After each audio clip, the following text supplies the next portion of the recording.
Hello friend, मैं विशाल आपका अपने यूट्यूब चैनल एमवी एजुकेशन में स्वागत करता हूं। आशा करता हूं आप अच्छे होंगे और आप लोग की पढ़ाई अच्छी चल रही होगी। आज मैं आप लोग के सामने class 12th physics electric charge and field से related topic importance of Coulomb law को बताना चाहता हूं। जैसा कि प्रीवियस क्लास में हम लोग coulombs law in vector form को देखे थे। वहाँ पर आपको बताया गया था जब दो चार्ज को हम लोग पास पास रखते हैं तो वो दोनों चार्ज के बीच में एक फोर्स ऑफ अट्रैक्शन या रिपल्सन लगता है जिसे हम इलेक्ट्रिक फोर्स कहते हैं। अगर दोनों चार्ज सेम नेचर के हैं तो उनके बीच में इस इलेक्ट्रिक फोर्स को रिपल्सिव फोर्स कहते हैं। जैसा कि आप लोगों को यह भी बताया गया था, अगर मान लेते हैं दो पॉइंट चार्ज Q1 और Q2 पॉइंट A और B पर रखे हैं तो Q1 और ये सेम नेचर के चार्जेस हैं तो Q1 के कारण Q2 पर एक फोर्स लगेगा जिसे F21 और Q2 के कारण Q1 पर फोर्स लगेगा जिसे हम F12 बोलते हैं। प्रीवियस क्लास में coulombs law in vector form में इसे कैसे लिखा जाता है हम आपको बताए थे, फिर भी हम आपको यहाँ पर इसे समझने के लिए बता देते हैं। जिस डायरेक्शन में आप फोर्स को लेंगे उसी डायरेक्शन में आप पोजीशन वेक्टर और यूनिट वेक्टर को ही लेना है। जैसे हम Q1 के कारण Q2 पर अगर फोर्स लेंगे F21 तो जिस डायरेक्शन का फोर्स रहेगा उसी डायरेक्शन का आपको पोजीशन वेक्टर लेना है। तो force on charge Q2 due to Q1 F21 equal to 1/4πε0 Q1 Q2 अपान इस डायरेक्शन का पोजीशन वेक्टर क्या है, R12 है तो R12 का whole square into unit vector R12। ऐसे ही Q2 के कारण Q1 पर जब आप फोर्स लेंगे, जिस डायरेक्शन में फोर्स लेंगे उसी डायरेक्शन को आपको पोजीशन वेक्टर लेना है। तो क्या होगा, the force on charge Q1 due to Q2 F12 equal to F1/4πε0 Q1 Q2 बटे R21 into unit vector R21। अभी तक हम लोग इस टॉपिक से रिलेटेड इक्वेशन फर्स्ट और सेकंड को ध्यान से देखिएगा। यहाँ पे देखिए, ये जो पोजीशन वेक्टर है और ये जो आपका यूनिट वेक्टर होगा वो एक दूसरे के इक्वल बट अपोजिट डायरेक्शन में है। इससे हम क्या लिख सकते हैं, देखिए इस फिगर से आप इसको लिख सकते हैं r unit vector R12 equal to minus R21। इसका मतलब ये होगा कि ये दोनों एक दूसरे के इक्वल बट अपोजिट डायरेक्शन में, तो फोर्स भी एक दूसरे के इक्वल एंड अपोजिट डायरेक्शन में होगा। तो इसको देखिए, आप R12 के स्थान पर R21 लिखना चाहते हैं तो इस इक्वेशन को मैं एक बार आपको दिखा देता हूँ, फिर आपको समझने में कहीं दिक्कत नहीं होगा। देखिए आपको करना क्या है, ये देखिए F21 equal to 1/4πε0 equation first में आपको रखना है। F21 equal to 1/4πε0 Q1 Q2 upon R12 का होल स्क्वायर इंटू R21। अब आपको लिखना क्या है, R12 के स्थान पे R21 लिखना है। जब इसका स्क्वायर करेंगे तो ये मैग्नीट्यूड क्या हो जाएगा, R12 का होल स्क्वायर हो जाएगा। देखिए यहाँ पर लिखा गया है 1/4πε0 Q1 Q2 अपान R21 का होल स्क्वायर इंटू फिर वही यूनिट वेक्टर के स्थान पे यही रखेंगे तो क्या हो जाएगा, ये आपका हो जाएगा माइनस R21। माइनस इसके टर्म को बाहर ले लीजिए, 1/4πε0 Q1 Q2 अपान R21 का whole square into R21।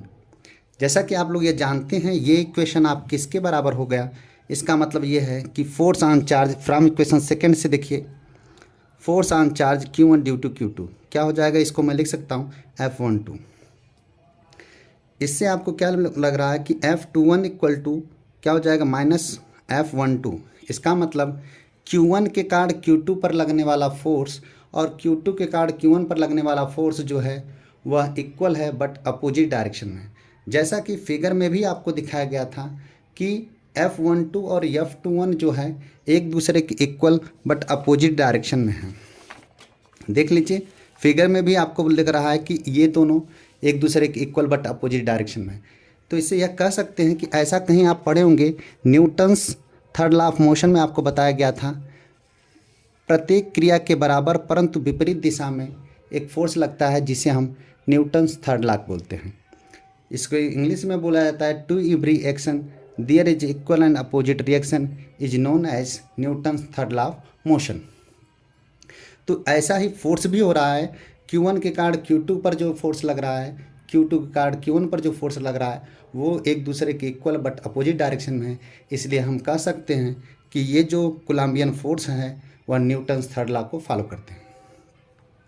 The force on charge Q2 due to Q1 is equal and opposite to the force on charge Q1 due to Q2। So Coulombian जो force है वह obey the Newton's third law of motion. अब थोड़ा सा इसे समझने के लिए आपको थोड़ा सा ध्यान देना होगा कि हमें क्या करना है। ये जो फोर्स है वह कैसा है उसको भी देख लीजिए। चूँकि F12 और F21 जो है वो ध्यान से देखिए, एक along the line joining two point charges, मतलब ये दोनों जो फोर्सेस हैं वह एक लाइन के करस्पॉन्डिंग ही होगा, चाहे वो अट्रैक्शन फोर्सेस हो चाहे रिपल्सन फोर्सेस हो। इसे समझने के लिए मैं आपको इसके बारे में थोड़ा सा बताता हूँ। जैसे मान लीजिए यहाँ पर कोई भी चार्जेस हो, मान लीजिए ये चार्जेस Q1 है, चाहे आप पॉजिटिव चार्जेस लीजिए चाहे आप नेगेटिव चार्ज लीजिए। इसके अलावा आप कहीं भी अगर मान लीजिए यहाँ पर कोई दूसरा चार्ज लेंगे तो अगर फोर्स ऑफ अट्रैक्शन या रिपल्सन होगा इसके along the line joining two charges होगा। अब ऐसा नहीं कि आप इसके अलोंग इसके लाइन में ही रखे हैं तो इधर ही होगा। मान लीजिए ये पॉजिटिव चार्ज है और ये नेगेटिव चार्ज है तो फोर्स ऑफ अट्रैक्शन आपका इधर होगा। ये चार्ज यहाँ न रख के मैं कहीं भी इस पॉइंट के कहीं भी इर्द गिर्द रखूँ, हमें उससे कोई मतलब नहीं है। यहाँ पर होगा क्या, Q2 के कारण Q1 पर जो फोर्स लगेगा वह हमेशा एक line joining to the centre of charges होगा। जैसे यहाँ पर आप रखेंगे तो इसका जो फोर्स ऑफ अट्रैक्शन होगा इसके सेंटर की तरफ ही होगा, मतलब ये देखिए इसके कारण इस पर लगेगा ये फोर्स ऑफ अट्रैक्शन या रिपल्सन। यहाँ पर रखिए तब पर भी इसके सेंटर की तरफ होगा, कहीं भी रखिए हमें उससे कोई मतलब नहीं होगा। इसका मतलब यह हुआ कि आप कहीं भी दो चार्जेस को रखेंगे, ये जो फोर्स ऑफ अट्रैक्शन या repulsion along the line joining to the centre of charges. इससे आप यह बोल सकते हैं कि ये जो फोर्सेस हैं वह सेंट्रल फोर्सेस हैं। देखिए यही लिखा गया है, Coulomb force act along the F12 या F21 that is along the line joining to the centre of two charges. इसका मतलब they are also called central forces. अब कौन कौन से फोर्सेस सेंट्रल फोर्सेस है आपको क्लास में पढ़ाया गया होगा या बताया गया होगा। ग्रेविटेशनल फोर्स सेंट्रल फोर्सेस होता है। इलेक्ट्रोस्टैटिक फोर्सेस क्या होता है, यह भी सेंट्रल फोर्सेस होता है। Elastic forces in spring masses यह भी सेंट्रल फोर्सेस होता है। और एक मैग्नेटिक फोर्स भी सेंट्रल फोर्सेस होता है। इसका मतलब ये चारों जो आपको फोर्सेस बताया गया है यह सब act along the line joining to the centre of charges कहो, मैग्नेटिज्म, अगर चार्जेस बोलेंगे तो इलेक्ट्रोस्टैटिक, मैग्नेट बोलेंगे तो मैग्नेटिक फोर्सेस, और अगर आप मास बोलेंगे तो ग्रेविटेशनल फोर्सेस, अगर स्प्रिंग बोलेंगे तो वो आपका क्या होगा, elastic forces in spring masses हो जाएगा। क्लियर। अब देखिए जितनी भी फोर्सेस होती हैं, जितने सेंट्रल फोर्सेस होते हैं वो कंजर्वेटिव फोर्सेस होते हैं। इसलिए लिखा गया है कूलम्ब्स फोर्सेस जो होता है वो कंजर्वेटिव फोर्सेस होता है। और देखिए नीचे लिखा भी गया है आपको, नेक्स्ट इसका इंपॉर्टेंस जो है वह coulomb force is conservative forces, और जितने भी सेंट्रल फोर्सेस होते हैं वो कंजर्वेटिव फोर्सेस होता है। अब बात आती है what is conservative forces. Conservative forces एक ऐसा फोर्सेस होता है जो work done by the force in moving a charge from its depends upon the initial and final position. मतलब किसी भी वर्क डन के दौरान जो फोर्स लग रहा है किसी बॉडी पर वह केवल उसके इनिशियल और फाइनल पोजीशन पर डिपेंड करेगा। इसमें यह does not depends upon the path followed. Clear. अब जितने ये आपको ग्रेविटेशनल फोर्स हुआ, इलेक्ट्रोस्टैटिक फोर्स हुआ, elastic force in spring masses यह भी, और मैग्नेटिक फोर्सेस सब क्या है हमारे कंजर्वेटिव फोर्सेस है। अच्छा, ये कूलम्बियन जो फोर्सेस होता है यह इनवर्स स्क्वायर लॉ को फॉलो करता है। इनवर्स स्क्वायर लॉ कैसे हुआ, आप जानते हैं आपको बताया गया था F directly proportional to the product of charges and F is inversely proportional to the square of distance. तो ये देखिए इन्वर्सली प्रोपोर्शनल, इसका मतलब इलेक्ट्रोस्टैटिक्स जो फोर्स होगा वह इन्वर्स स्क्वायर लॉ होता है। क्लियर। देखिए नेक्स्ट आपका प्रॉपर्टीज आपको बताया जा रहा है, यह कहाँ कहाँ यूज होता है, इसका इम्पोर्टेंस क्या है। ध्यान दीजिएगा, ये जो कोलम्बियन जो फोर्सेस हैं यह आपका इन्वर्सल फोर्सेस होता है।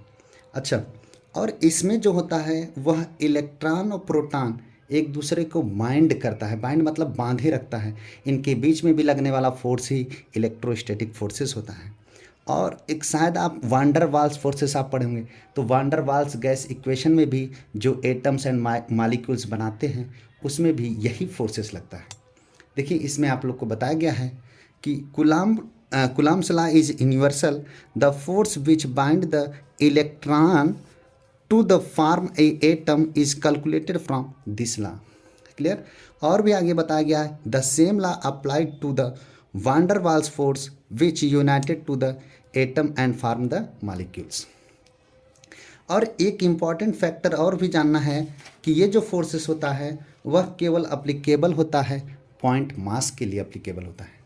और इसका जो डायमेंशंस होता है वह very small dimensions, that means nuclear dimensions से लेकर माइक्रोस्कोपिक न्यूक्लियर डायमेंशंस का मतलब होता है 10 के पावर -15 मीटर से लेकर 10 के पावर +18 मीटर डिस्टेंस तक यह वैलिड होता है।